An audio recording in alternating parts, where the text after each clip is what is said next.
Read great books. Really, man. You've got this 4-year period that has been carved out of your lives by society. It's given you an identity, like a high-quality identity, and freedom at the same time. And you're not going to get that again in your life. You've got a respectable identity, university student, and complete freedom associated with that, or as near as you're ever going to get.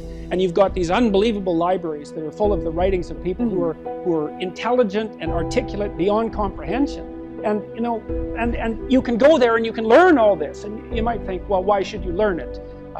Well, you learn it to get a job, or you learn it to get good grades, or you learn it to get a degree, and that's all nonsense.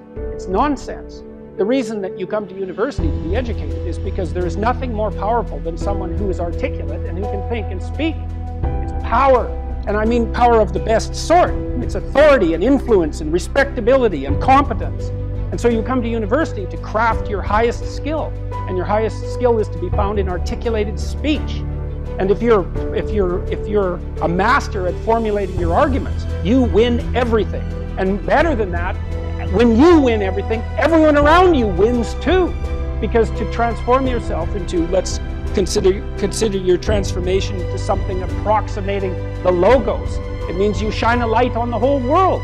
Well, there's nothing more exciting to do than that. There's nothing better you can possibly do.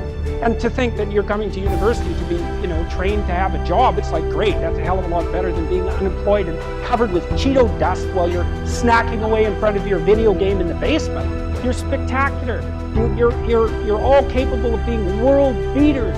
You transform yourself into something that's articulated and sensible and grounded in history and knowledgeable and wise, man. You can do anything you want, and hopefully anything you want for good. Because if you have any sense, everything you want to do would be for the good, because there's nothing more compelling or meaningful or useful in combating the tragedy of life than to struggle with all your soul on behalf of the good. And the universities have forgotten that.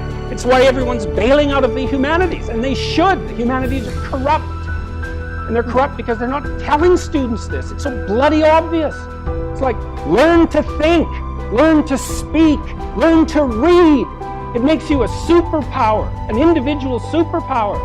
You have, and I don't understand why that isn't just told to students.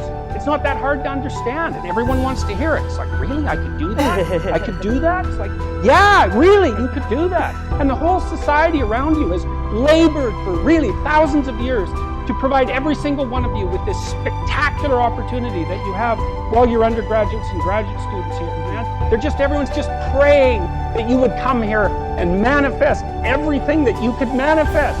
And that's what you should be doing, instead of waving placards and complaining about how you're oppressed, for God's sake.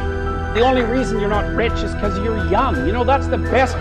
Really, if you look at the 1% even, the dreaded 1%, most of those people are old. Why?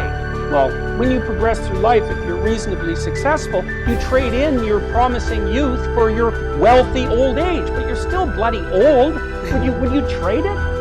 Would you trade your youth for that?